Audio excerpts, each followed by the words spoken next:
આજે હું તમને શેર કરીશ ફ્રાય મંચુરિયનની રેસીપી। તો સૌથી પહેલાં આપણે અહીંયા કોબીને આવી રીતના ક્રશ કરી લઈશું।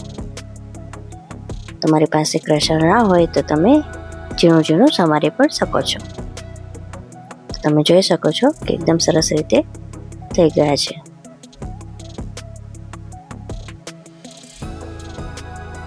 પછી આપણે ગાજરને પણ ક્રશ કરી લઈશું।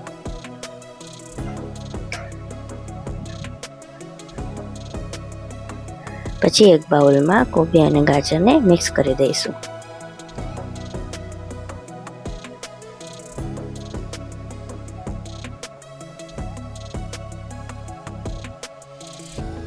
પછી એમાં ઝીણી સમારી ડુંગળી ઉમેરીશું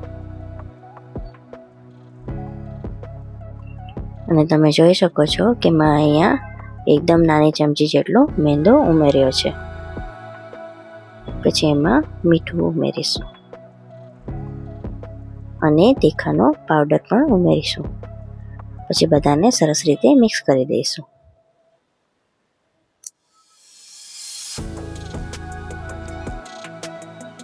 તમે આમાં આદુ મરચાં અને લસણ પણ એડ કરી શકો છો।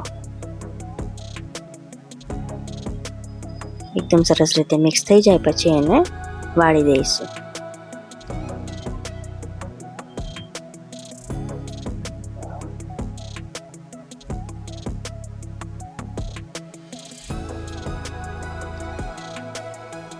અને પછી તેલ ગરમ કરીને તળી લઈશું। ગોલ્ડન બ્રાઉન થાય ત્યાં સુધી આપણે એને તળીશું।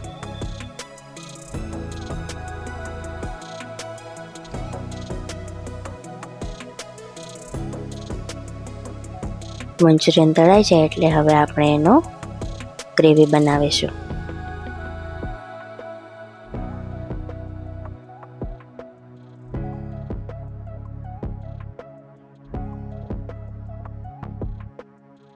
ગ્રેવી બનાવવા માટે એક પેનમાં 2 ચમચી જેટલું તેલ લઈશું।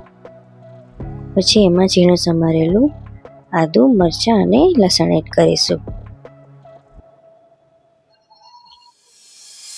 પછી એમાં ઝીણી સમારેલી ડુંગળી એડ કરીશું અને ઝીણું સમારેલું કેપ્સિકમ પણ એડ કરી દઈશું। પછી સરસ રીતે મિક્સ કરીને એમાં 1 ચમચી મીઠું અને 1 ચમચી કાળા મરીનો પાવડર એડ કરીશું। બધાને મિક્સ કરીને થોડી વાર માટે ચડવા દઈશું। બધું ચડી જાય સરસ રીતે એટલે આપણે એમાં 2 ચમચી જેટલો સોયા સોસ એડ કરીશું।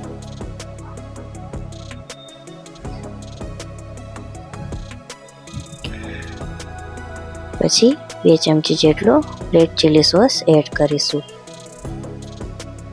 હું અહીંયા વિનેગર નથી વાપરતી, તમને પસંદ પડે તો તમે વિનેગર એડ કરી શકો છો। હું વિનેગરની જગ્યાએ લીંબુનો રસ એડ કરું છું।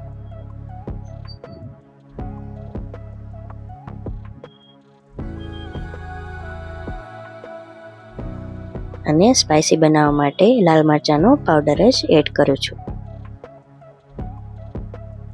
બીજા કોઈ બહારના સોસ એડ કરતી નથી। લાલ મરચું પાવડર એડ કરીને સરસ રીતે મિક્સ કરી દઈશું। પછી એમાં થોડું પાણી નાખીને ઉકળવા દઈશું। પાણી થોડુંક ઉકળી જાય એટલે આપણે કોર્નફ્લોરની સ્લરીને એડ કરી દઈશું। સ્લરી બનાવવા માટે 1 ચમચી કોર્નફ્લોરમાં થોડું પાણી એડ કરીને આમાં ગ્રેવીમાં એડ કરી દઈશું।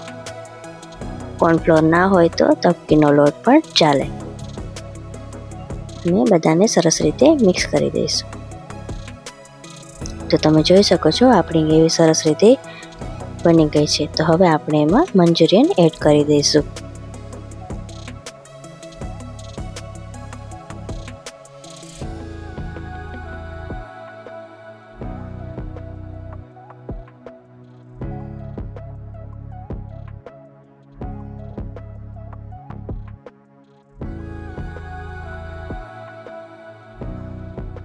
ઉપરથી લીલી ડુંગળી નાખીને એને ગાર્નિશ કરીશું। તો તૈયાર છે આપણા મીન્સ ડ્રાય મંચુરિયન.